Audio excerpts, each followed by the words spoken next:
Hey there, superstar. Welcome back. In this video, I'm going to talk about how to say no without feeling guilty.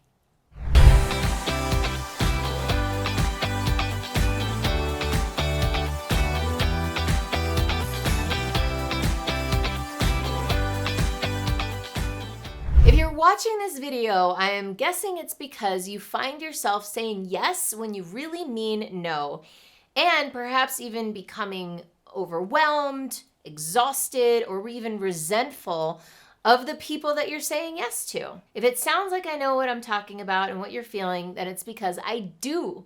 Because I am a recovering people pleaser, and I spent many years of my life trying to say yes and bend over backwards and make other people happy so that they would love me more, approve of me more, and not reject me or resent me. And so it was a recipe for disaster. Obviously, as a business owner and as an entrepreneur with a lot of clients, bending over backwards for every single client, giving discounts where I shouldn't have, saying yes when I really meant no, got me into a lot of trouble. And I'm not just talking about financial trouble, I'm also talking about my health. It was stressful. I became overwhelmed, overworked, resentful, and I started to hate the business that I had dreamed about creating just years before. The solution to this, of course, is to learn how to say no. But as you probably know, it's easier said than done. I find it really challenging to say no to people, especially when I'm put on the spot. Like just now, actually, right before I recorded this video, I made the mistake of checking my email, and there was a request from not a client, actually, just a person that I met through a professional organization who sent me a list of questions for me to answer that would be like an hour long or maybe 2 hours long for me to answer each and every question.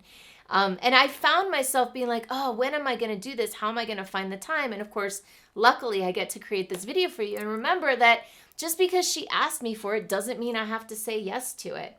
And so in this video, I'm going to share with you some of my tricks, some of my secrets that I've learned along the way in order to be able to say no, or to say yes, but qualify the yes so that it meets certain standards and boundaries and it doesn't drain me or exhaust me. Now, before I get into some of my practices that I'm going to share with you, I do want to invite you to take an opportunity to click the like button on this video, perhaps subscribe to my channel, and I welcome any comments that you want to share below. The first thing about saying no is to understand that everything you say no to is a yes to something else. So what you want to do is think about, instead of focusing on the no that you're saying to someone, which can feel like you're rejecting them or you're doing something bad or you're being mean, to instead focus on the yes.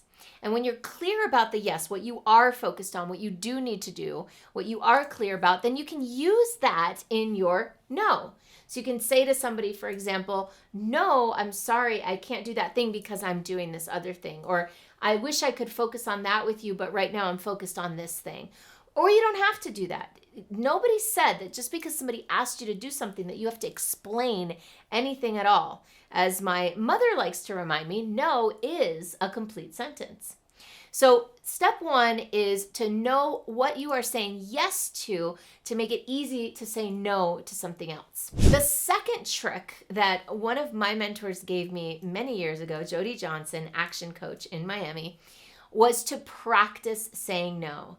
She told me to write down 100 different ways to say no and then practice them in the mirror. Now, when I talk about saying no, I mean like every which way and with every energy. I'm talking about the gentle, loving, no, I'm sorry, all the way to the no way in hell am I going to do that, right? And to really practice getting all the energy, because sometimes we can have no always carry a certain resonance. And what I mean by that is that if no for you feels like a rejection, then you're always going to carry the energy of either being rejected when someone says no to you or rejecting somebody when you say no. So you might want to practice saying no with love. What does it look like to hold love and no simultaneously?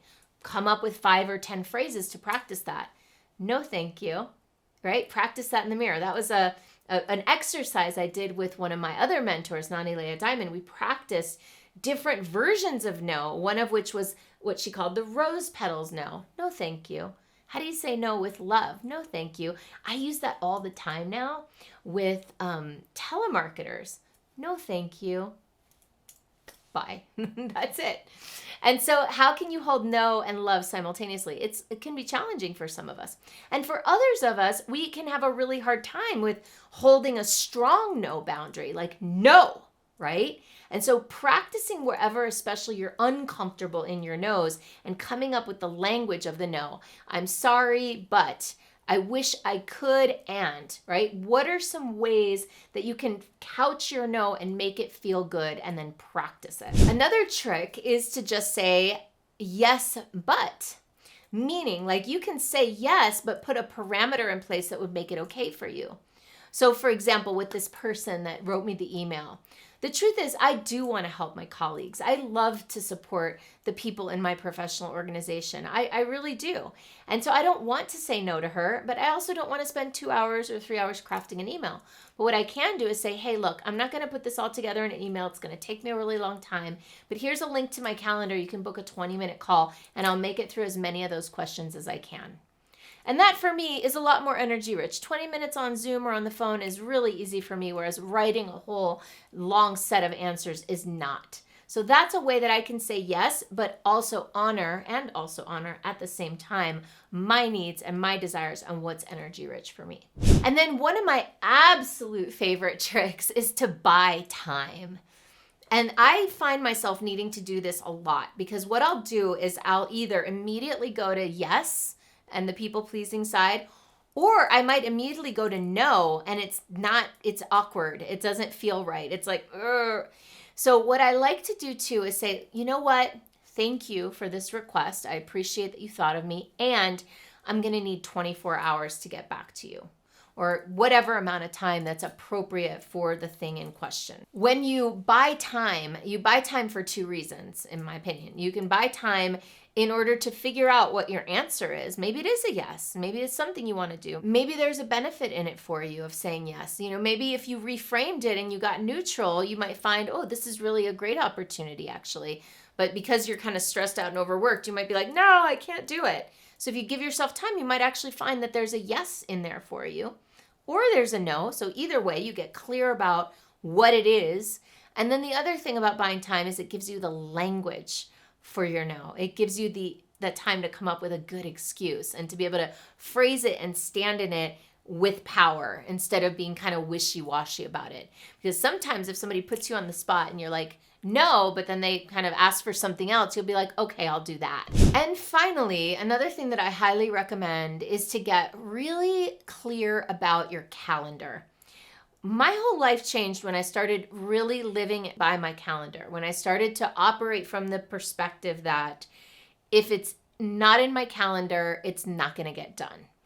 And so what I do is I actually lay out in Google Calendar my entire life in my calendar. It's color-coded. And I'm not a very organized person by nature, but this is organized.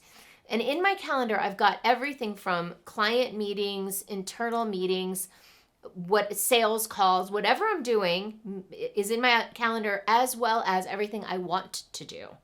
So for example, my meditation in the morning, my yoga practices, walking my dog, eating lunch, checking email. I set aside, I like to call it a now, within which I'm going to do the things that I want to do. So once I have my whole life in existence in a calendar, I can really clearly see where's their openings? Where is their opportunity? Do I, if a friend calls and like needs a bunch of advice and is really struggling with something and they, I look at my calendar, I'm like, okay, if I want to do this, where's it going to go? And actually finding the now within which it's going to do, where it's going to go in my calendar. Otherwise being able to say, look, I'm not available for that in this time, but I am available for that on this time or on this day. So having clarity about your own calendar, your own time, and getting your own needs met and your own self-care first is a great foundation.